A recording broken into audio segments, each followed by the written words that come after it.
Good morning. Welcome.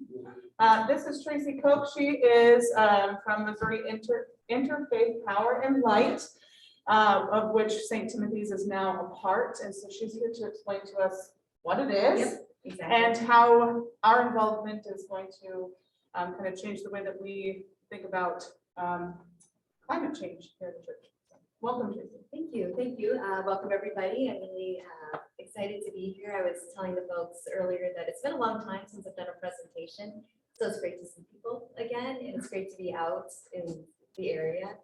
A little bit about me. I've been with Missouri Interfaith Power and Light, and it's a completely volunteer organization. But I've been with them since the beginning, when they were founded in the state of Missouri since 2013. The national organization has been around since 2000, and honestly, a smaller version of that by the original founders has been in practice since 1990. So we've been around for a while, and there's a chapter, or I guess an affiliate, in at least 40 states, and it just sort of fluctuates as affiliates come and go as part of the group. One of the ways I like to start the presentation is for everybody, if you're comfortable, to kind of put your feet on the ground and to close your eyes. So if you have a moment, just relax, close your eyes, and I want you to focus in on something in your childhood, something in nature or outside. Just focus in something you enjoyed, something that was really beautiful, but when you were a child. So that's the key point. So think about it, kind of enjoy that memory for a moment. And now, wrap that in your head, hold it in your head. And now I want you to think about it today and how you relate to it today. Has it changed? Is it the same? Is there anything different about it? Maybe there's nothing. Maybe it's vastly different. But just hold that for a second. I want you to reflect on that.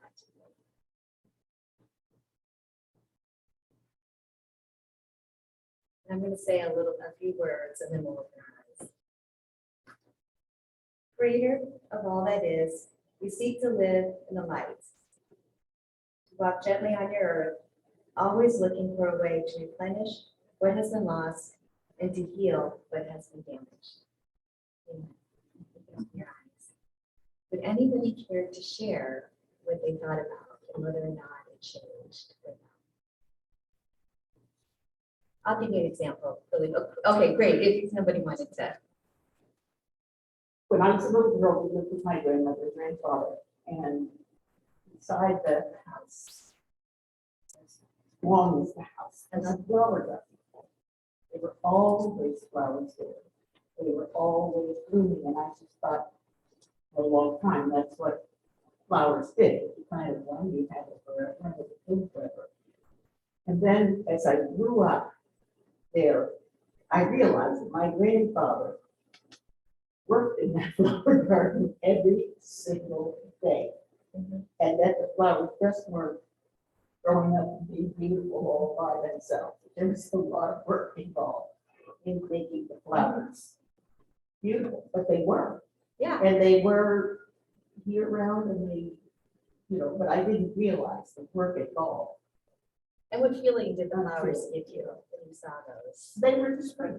I mean, they were just pretty. They were around the side of the house. But did they give you joy or any sort of happiness, or you just I appreciated don't their beauty? know if I just thought they were pretty. I don't Okay. know whether I had any kind of emotional feeling, But you remembered them. but I remember the flowers. And when I think of my grandfather, I think of That's the flowers. connection you have. Did you have something? I can share one. Oh, yeah. So I grew up, and it's funny that you're asking this question today of all this. So I grew up, and one of the things I loved about the spring was we would go morel mushroom hunting. Oh, yeah. We lived up in Michigan, and we had a cabin in the woods. I knew right where to go. And every year, this time I start to think of, am I going to be able to go morel mushroom? And I did. It was fun when I was younger, and it's frustrating as an adult. I don't know this area where to go. So anyone knows many places, let me know. But it was so much fun, the grace that the planet has of bringing forth food like that. It's something you look forward to every year, and you benefited from it in several different ways, right? Anybody else have a memory? When I was a young teenager, about 150 yards behind our house was the old city wall Mhm. in Europe, around the city that had been broken down and had become a very natural tree planted walking space Mhm. adjacent to miles of pastures with cherry trees. And so they made the cherry trees with blossom, etc. So it was a beautiful walk along that alley in the big planted trees and then see the pasture and the cow. I was there a couple of weeks ago. All those pastures are now houses. Then comes a big four-lane ring road. And beyond the ring road, there is now an assembly plant of Volvo. So where I could find rest and peace in nature today, you just have for miles of industrialized area. That's what it hard. is. It is hard. I look at it, I'm from northern Iowa, and when I was growing up, we had mountains of snow. You know, I love snow. It's still something, one of my favorite things in the world. And when I go back now to visit my home, there's no longer mountains of snow. It's very unpredictable. Like I would know every year that I would be building forts, the snow plows would come along, and we'd even build tunnels, you know, through all the massive snow piles and stuff. And to me, that was a really poignant memory in my childhood, kind of like you, that's no longer there. And yours is to human causes. Mine's also done to human causes, but in different ways, you know, through over-industrialization or through climate change that is happening. Some of our things we took for granted and we found joy in are no longer possible. And if they are possible, it's going to be dealt due to some massive changes that we have. But I want everybody just to remember like why they like being in nature. Even if you were one of those people who like to sit inside and look out and you like to see the beautiful flowers or you like to see the trees, just remember that, you know, because that's what really makes people motivated to do things and to really understand how things are changing. And I imagine most of you are probably aware of what climate change is doing. And one of the main focuses of Missouri Interfaith Power and Light is to help people of faith understand their role in trying to mitigate these issues.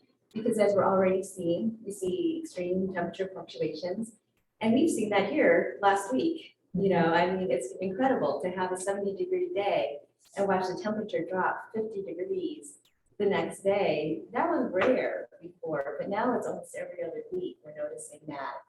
The ocean levels are rising, and as we're in inward state, a lot of us are like, don't see it, don't really care. If you go to Miami, they're gonna lose almost all their coastline pretty soon.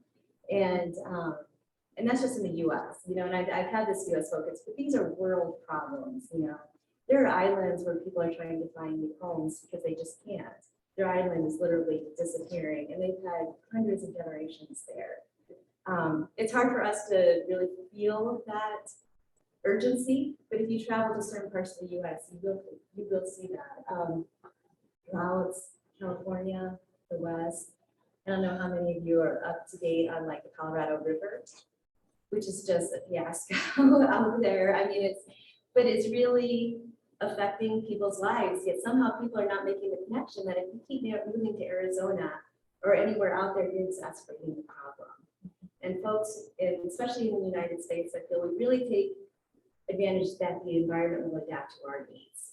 Whereas we're forcing the environment to change and it does not care about us. It's not care what we want. And we need to start being more conscious about that. And of course, we have habitat loss. We're all aware of rainforests, climate change. Morel mushrooms might not always be easily found even in Michigan. You know, those things are changing. And then climate refugees. We're already seeing the people whose islands are literally disappearing. And it'll be really curious to see how the US handles this, because as droughts are becoming more widespread, there's certain parts of Asia now that are becoming deserts. People need to live, you know, and as a part of a faith group, we want to take care of our brothers and sisters. And this is something we have to think about. Do we want to help them remain where they're at? or we better be prepared to welcome with open arms those folks that are going to need us. And at Interfaith Power and Light, we do believe it is human driven. We do believe it's the burning of fossil fuels, destruction of rainforests. It's hard to hear, but overpopulation, it is an issue. And faith groups don't always want to think about that. But it is a factor. And whether or not we want to deal with it, we're going to have to understand how it impacts the climate.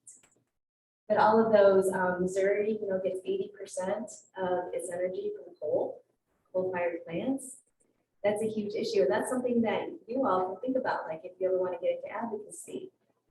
We have so many coal plants, well, not so many, but we have large headquarters of like Peabody Energy are right in St. Louis, right here. So there's many ways that we can get involved by reaching out to companies, to our senators and our representatives, because we actually see that. We have it here. We can recognize this.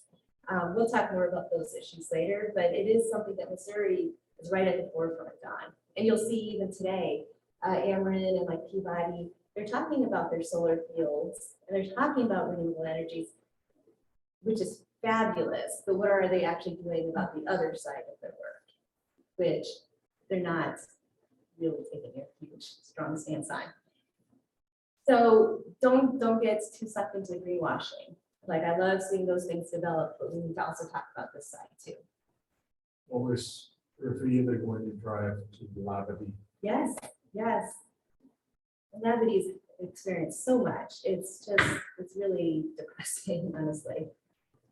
Well, for them to have the coal ash pond right next to the Mississippi River in the floodplain is insanity. Well, and that's where it really is important for people. Upstream of a big city.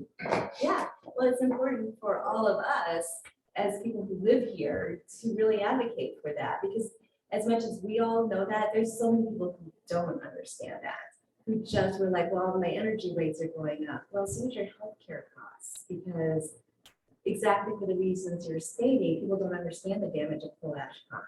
They don't, and if they, just because they're not aware of it, not because they can't understand, they're just not aware. What is a coal ash? You want to explain? It is it's basically a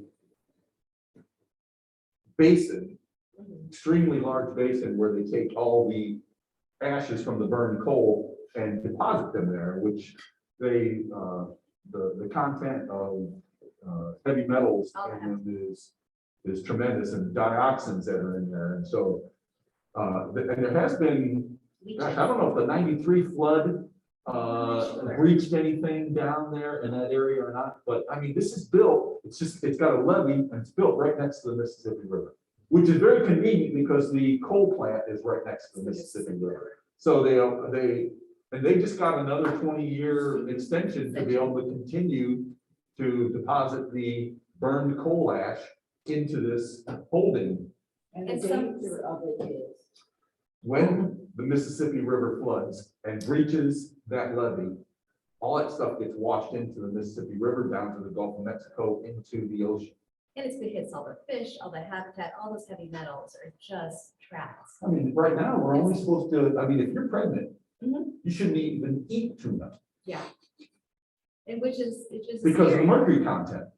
which we have caused, which is what's important. It's like humans have caused this, and we can, to use that, like not cause it, we can not do that.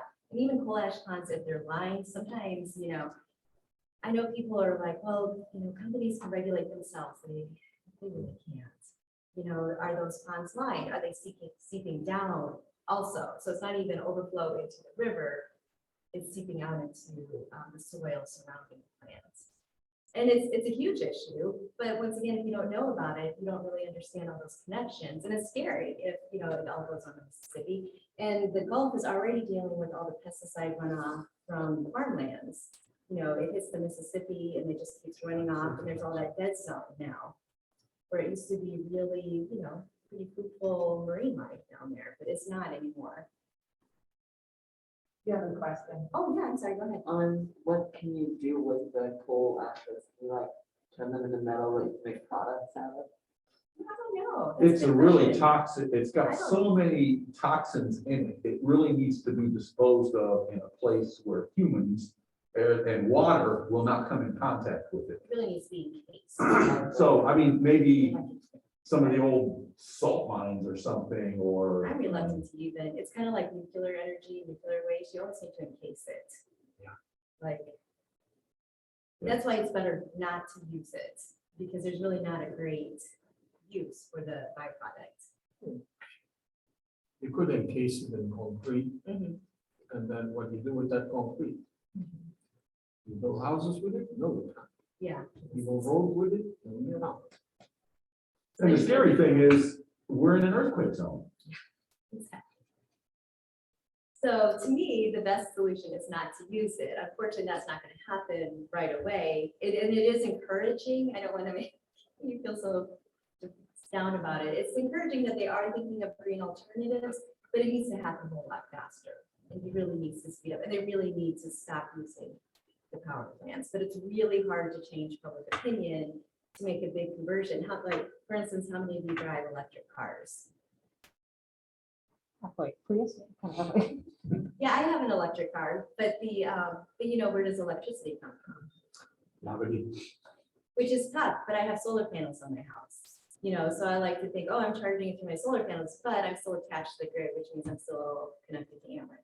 It's very hard to be completely free, but we can make a whole lot of better choices about how we're doing and start advocating more for the larger companies who do have the money to do this. It's not like they're suffering despite what you might hear sometimes. But to get back to like why it's a faith issue, it's really fascinating, especially with Missouri Interfaith Power Light. I talked to a variety of different denominations of faith groups, and they all have stances on taking care of God's creation. This isn't like something particular to Christianity or particular to one faith group. And I always think, well, if everybody could just really understand that and see that, what an amazing world it could be, and folks really took this to heart. As it's rooted in Genesis, God has given humans the responsibility. Unfortunately, it says dominion in a lot of versions of the Bible, and unfortunately, people have taken dominion to mean control and, force of will on something, which is not how a great translation would be. Really, dominion is like, I have dominion over my 3 children, but I want the best for them. I don't want to destroy my dominion. I don't want to destroy the planet. And a lot of religious groups take that to be, if God loved his creation, we love his creation. We should take care of his creation as a way to honor God and to live within God's love, I guess, would be the best way. And then the second part too is the moral obligation to care for the poor and vulnerable. Caring for the planet is caring for God's people. Like I mentioned before, pretty easy where we live. A lot of folks don't have it that easy. And if we are truly believing that we are caring for humanity, a humanity that God made and God created, then we're going to be looking out for all people. And our choices, whether it seems kind of small right now, really do affect other people. And those other people might be across the world, and it might feel like I'm pretty powerless right now. But I like to think that what I'm doing hopefully will start influencing other folks. Sometimes you just need 1 or 2 people in a congregation, 1 or 2 people in a neighborhood to say, you know what, I can do this. And it's not that hard. We have a lot of tools available to us. And starting like even a group within your own congregation, sometimes somebody just needs a little support. And you don't have to be like 100% right off the bat. It doesn't have to be like all or nothing, because that is just too much. As a human, we create messes. We're just human, and there's no way in the lifestyle we live here that we can be like completely off grid. I'm not recommending that. It's almost, there's honestly just not enough land for all of a sudden everybody to go off grid. But the thing about being in a faith community is you pool resources. You pull together, being in a neighborhood community. It's about being and connecting with each other and seeing how can we work together to make something better. I've not attended one of your services yet, but even something simple as not having a printed program. Some people are really devoted to printed programs.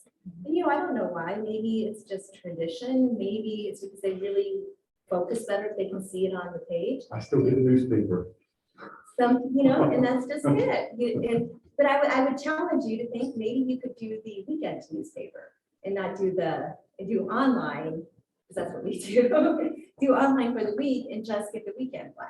Think of like incremental steps. It doesn't have to be just cut it all off. Because honestly, when you make a big change like that, often you fail. It's really difficult to just say, I'm done with that. Some people can do it, but most people, you can do it for a week. And Lent is a great time to really reflect on these issues. It's a quieter time. It's time to think about how are you living your life through God? What would be the best way that you can do that? And I'm only throwing out printed programs because I've seen it all over. I've seen some congregations like, we're done, and they'll project it.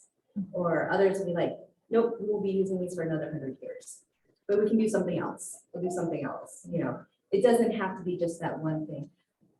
But what you do here often can flood into your, or like, not the best word, can often then be expressed in your home life. Or your home life can be influencing what you do here. So think about it. And the Episcopal Church is really great because you guys already have a lot of resources out there. There's a whole webpage, a whole list of resources for you, which I find really helpful. It's not something you have to start from scratch. Your denomination already understands what an important issue this is. And this is directly from that webpage out there. And for those who are reluctant to think of this as a major issue, it's really great to know that your denomination has something that they've already put out there that you can direct them to.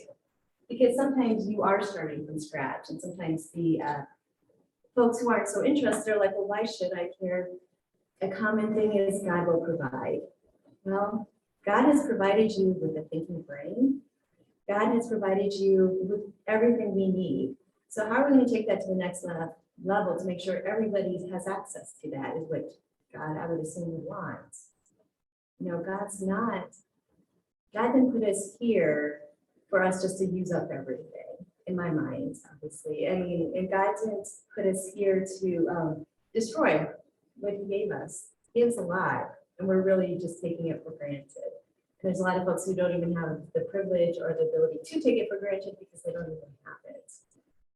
So I would encourage you all to think about how you're living your daily lives and thinking about, is this how I feel inside? Is this how I relate to God and how I relate to how I want to be in the world? What is my reflection in the world? And like I said, you're not going to be perfect. It's not going to be 100%, but I believe if your intent is there, you really will go a lot farther than you realize. And you really don't know who you're influencing along the way. I've been a vegetarian since high school for a very long time. And I'm always surprised when somebody might come up to me like, oh, I can't believe you did that. It really influenced me. I had no idea. This is 20 years later. You just don't know who's looking at you. You just don't know who's observing you. Even if you're not loud about it. I encourage you to be loud because we want to build up and keep momentum. But sometimes even the quiet gestures will be noticed and will be seen. And here's a great little video. I won't play it now because I don't think we have a lot of time, but this is on the Episcopal webpage. And I encourage you to, it's only like 4 or 5 minutes, but it's a great summary of the Episcopal view on creation care. So this is just some stuff on interfaith power and light. This is what we do. So we'll go on to this. Are things like that you all can do. You already are members of Interfaith Power Light. Yay, that's wonderful. It's surprising how difficult it can be because congregations are full of independent people with independent minds and independent thoughts. Not every congregation is comfortable joining us. And really the benefit for us, for you joining us, is that when we do reach out to policymakers, we can say, hey, we have all these people of faith who believe in this topic. It's really frustrating sometimes, but when I do any sort of outreach to local state senators or even our local senate, anyway, any politician, it's all about numbers. It's depressing that way, but it's true. And when we can say that we have all these denominations and all these folks who believe in this, who care about this, and they're in your district, it does help them take it a little bit more serious approach to it. I don't know if you all have done an energy audit of your building, and I recommend that. And sometimes, every once in a while, when we have grant funding, we can help subsidize those because they're not free. That's why it's on there. So the next time we have some funding, we'll put out a call to our members. But it's a great way just to see how much energy your building is using, as energy is one of the most, I don't know, environmentally impactful things congregations have, mostly because you have a lot of building space. You know, do you have adjustable programmable thermostats? Are your lights going off? It's also a great way to find out, my congregation did it and found out we had a water leak. You know, we didn't even, which is sad. We didn't even realize it. So it actually has a very practical way, method of doing that. And we also try to keep folks updated on policy updates and networking opportunities. Is the energy audit provided by Interfaith Power and Light? No, we usually work with the US Green USGBC, US Green Building Council, the St. Louis Gateway Chapter. They're actually our fiscal agents. And when we have grant monies, and it happens every couple of years, we can get some, we run it through their program. They have volunteers who work like Florida Trains, energy auditors that come in and do that and provide a report for the building. Unfortunately, COVID has really squashed that, but hopefully it will come back as soon as people are comfortable being around everybody. But it really is an important way for just something your congregation can look at and see where they're at, how efficient, you know, their boilers are, water tanks, and recommendations. Your building looks pretty new to me. I don't know. This is 2014. Yeah, so it's probably doing all right. You know, a lot of congregations are super old, very old buildings. Yeah. And those are the ones that really benefit because we just don't even understand how much you're losing through air, cracked seals and things like that. Yours is probably going to be pretty tight. It looks like you have good windows and things like that. But it really, it's a way for you to see like, oh, it rates. I don't know if any of you have ever seen the Energy Star rating. You know, they'll be like your building will get a rating in comparison to other buildings. And if you're within 70 or higher, your building's a pretty energy efficient building.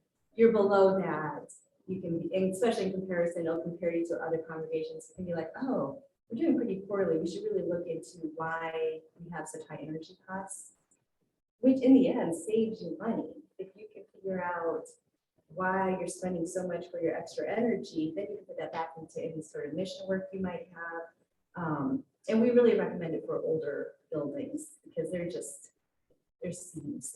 It's really amazing. Heating and cooling.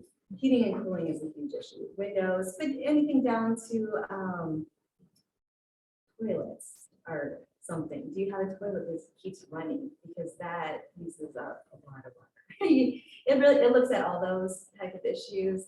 And to tell you the truth, the city of St. Louis, the actual city, every building over a certain size has to have a yearly energy audit. And when I say audit, it's actually you putting in bills and keeping track of stuff. It's not like somebody's coming to yours. I did it for one of the buildings downtown every year. And it's fun to see, oh, by putting in that heating system now, our energy level has dropped to that, or what is our trash compared to our recycling levels? Are you doing a compost pile? There's this great, I think it's Congregation Share. They're doing on-site compost pickup. And that's something you can contract out with people. So if you have a lot of folks who don't feel comfortable having a compost spot in their yard, you can have a collection site. And for a small fee, monthly fee, you can drop off all your food scraps here. And then somebody comes and composts for you, because food waste, I don't know if you've been seeing that go around, is a tremendous issue. If you just look in your fridge, how many times have you thought you would have a salad? And then, 2 weeks later, that salad's still sitting there and you don't want to eat it anymore. Or, you stick something in your freezer. That is another excellent way to kind of give back to the earth, because compost is such a great soil enhancer, but not everybody wants to have one in the yard. And it's about 10 to 15% of our landfill space. Yes, yeah, it's huge. So it's a great program. If you guys are ever interested, I'd be happy to connect you with Sharon Emmett to see how their program is going. Because it's good to have connections to say, hey, this is working great, or we're trying it, it seems like it's going all right. But food waste is a huge issue and it does go to landfills, which is going up our landfills. And I remember back in the day, landfills were a much bigger issue. For some reason, landfills aren't as talked about. That's the tailor. Yeah, I don't know. It also takes All the everything energy. to produce the Yeah. food. That becomes a problem and we have to go away. Yeah, So up front is the whole chain. yeah. And that's the connections you guys can have if you're ever interested in starting like a green team. Talk about like what is the whole life cycle of your food? Where are you getting it? How far is it traveling to you? What is your food footprint? Where does it end up once you're done? Because that is very eye-opening in itself. St. Louis is lucky to have so many great farmers markets, or if you're into CSAs, which are community supported agricultural groups, where you get the box of vegetables. I'm a member of one of those, and it's great because one, it forces you to be more creative in your cooking. You try new foods, and the person I support is in Illinois. I live in North St. Louis County. I'm supporting that farm and I'm supporting that family, which is great. And then I also have a compost bin, so I can see that whole chain. But if I'm buying flour, where's my flour coming from? Anyway, you're right. That's why it's a lot. It's overwhelming, but there's a lot of entry points for a congregation to think about if they want to get more involved in this. It doesn't have to be just paper. It can be food. It can be energy. I wanted to put this up here. The Sacred Trust, once a year, usually around Earth Week, National Interfaith Power Light puts out kind of an organizer's kit just to talk about these issues, and it's a jumping point for congregations. And it's out right now. And if you look down here, the screening to youth versus government will be free for anybody who signs up for this if you want to hold like a movie night or a discussion night. And I believe it talks about how the youth in certain areas have sued the government over climate change. And it's only available for free streaming that time, but we offer that up, and it's some resources, and it's a great way to have kind of like a little packet together for you to present or to talk about if we have another adult forum, or just want to start a green team. It's a great place to begin. And I believe you have to, I think it's like $25 if you want to buy it, but it's free if you just download it. So it's a low-cost way to get some more information.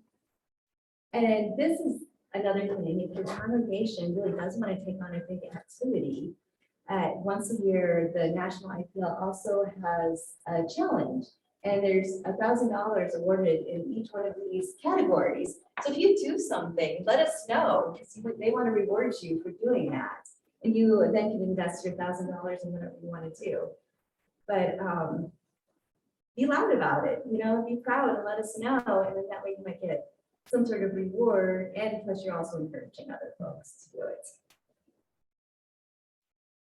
So things you can do, you guys have already signed the congregational covenant. You can host a climate film, start a green team, conduct an energy audit, but really there's a multitude of ways. And if you ever need to like bounce ideas off of somebody, feel free to reach out to us. Or if you do want to do a movie night, we're happy to come in and help lead the discussion.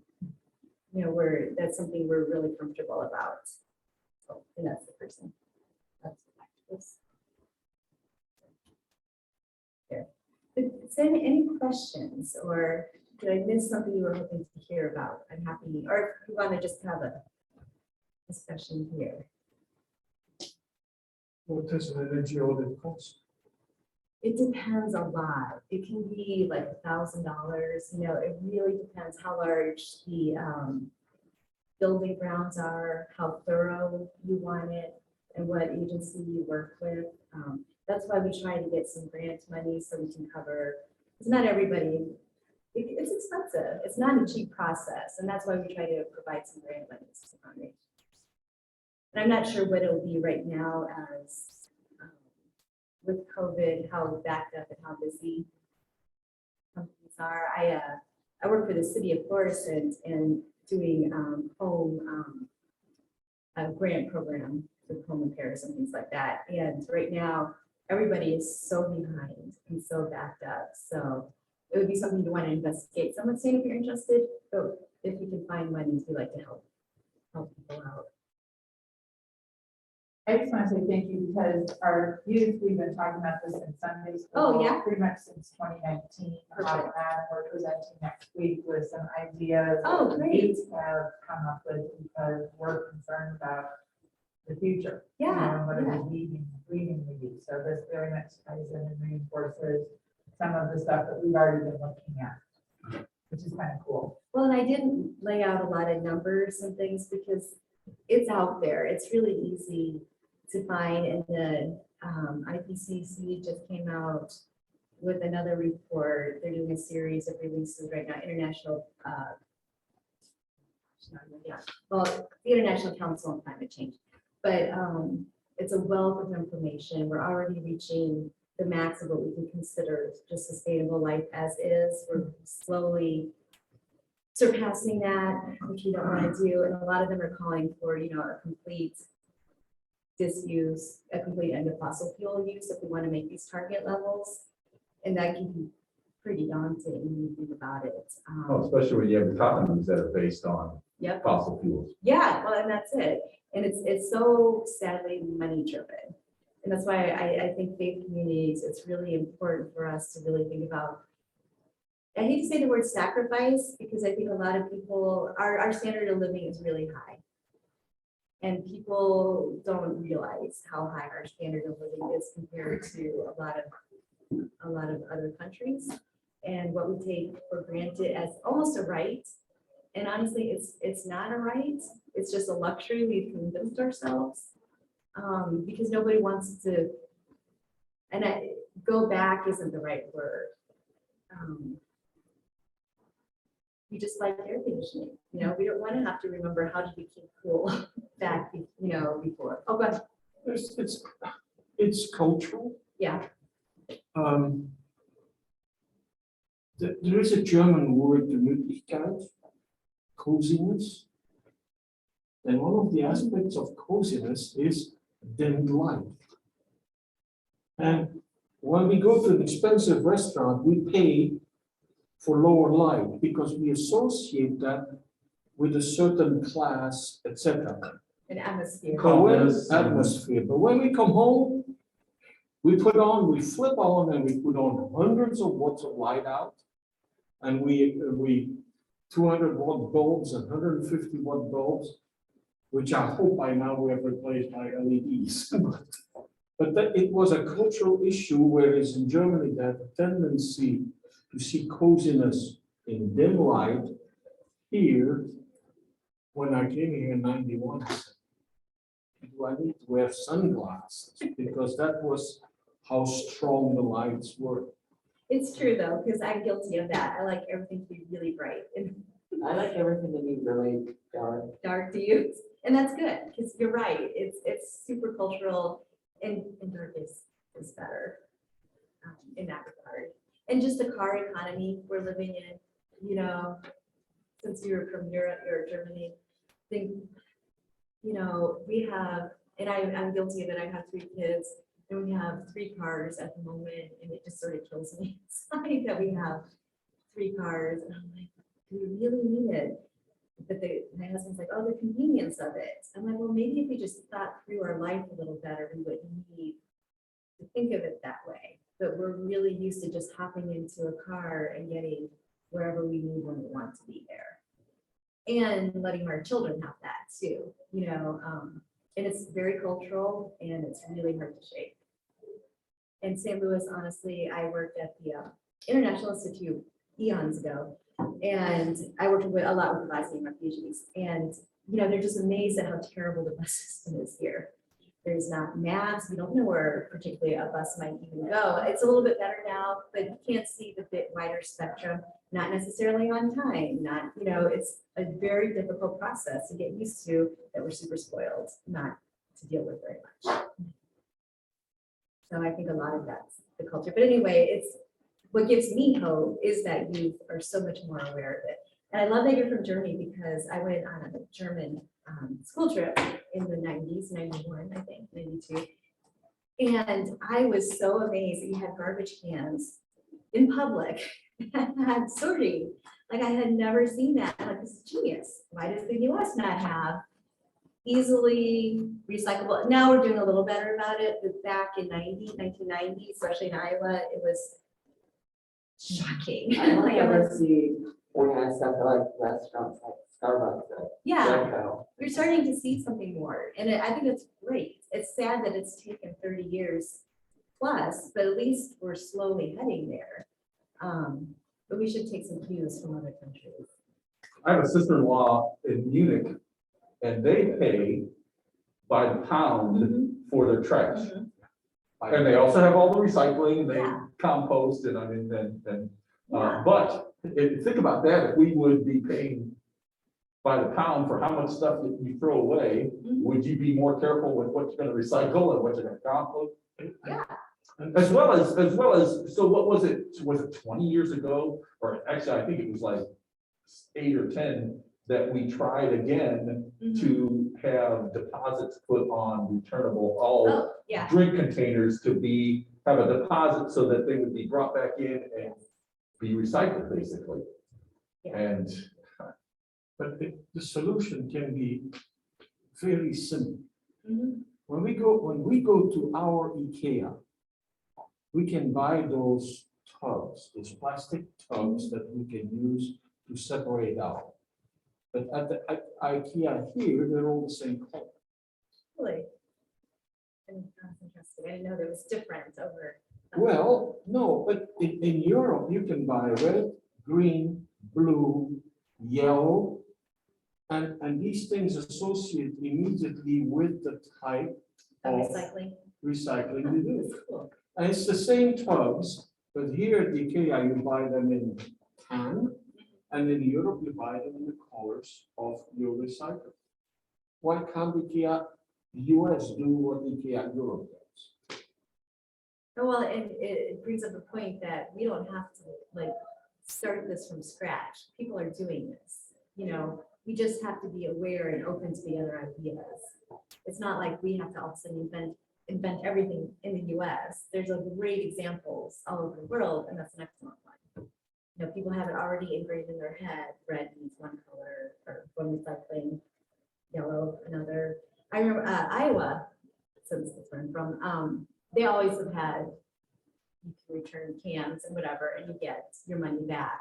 And that, honestly, that's all my spending money when I was a kid. My parents, and it totally agreed to me, like, why would I throw a can away? It's worth something. heck yeah, you earn a couple bucks, which Yeah. back then was probably 20 bucks today. It was that- great. just collect some bottles and Yeah, stuff. it was wonderful. And it kills me though, for my mom, when I go home and she just throws cans in the garbage because she doesn't have my sister or I there to take them back for her. It just kills me inside. I'm like, And they don't have curbside they don't pickup have for recycling. recycling. Yeah, and that's what it is. It's a convenience thing. And, but I really love that when I see my kids go through school, that their schools are a lot more attuned to this. And I do believe because students want it. So I'm really hoping that that's what keeps up the momentum for us. My kids are always like, oh, can this be recycled? Can this be with plastics and numbers and things like that? And that's what makes me feel better, that at least I know this generation at least recognizes that that's something they should be doing and that's possible. It's not everywhere, but it's really much more a whole than when I was at school. And that's what I like to think. So I work in a local district and we do composting also, or Oh, okay. composting just came back this last week, we had supply chain problems. Mm-hmm. With getting our trays and all that, but that can start with, we're a big district.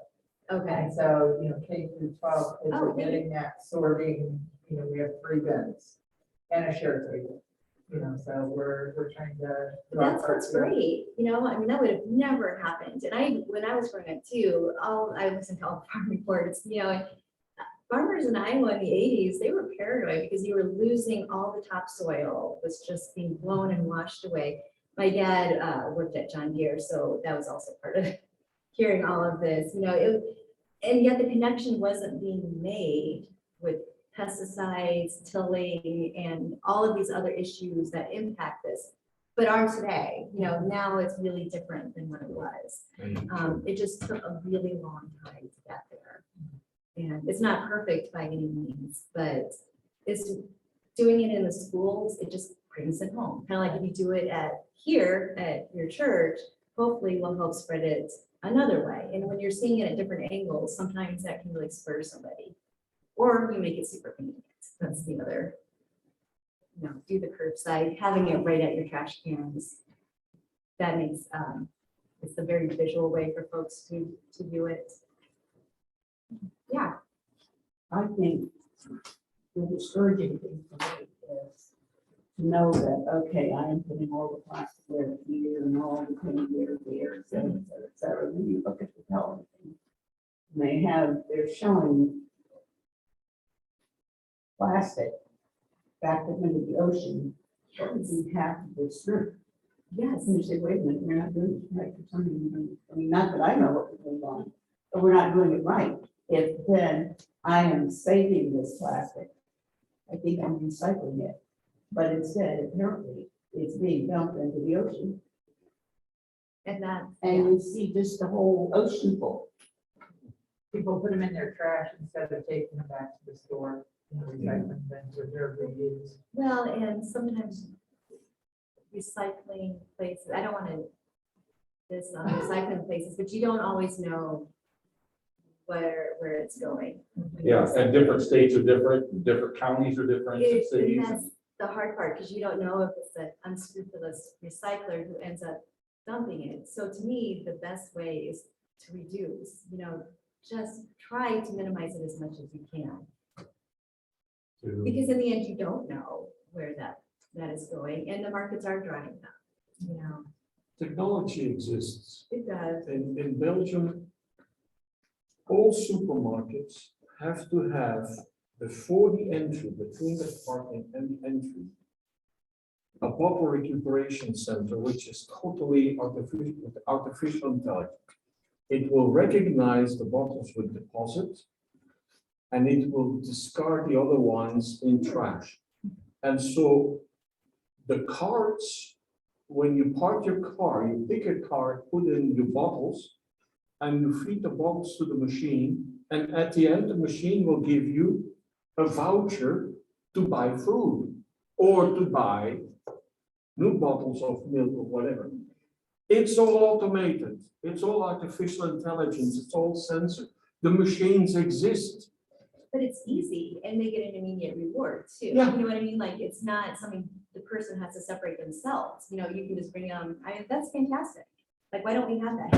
Why don't? Michigan does that for their bottle returns. and all Do they? that, Yeah.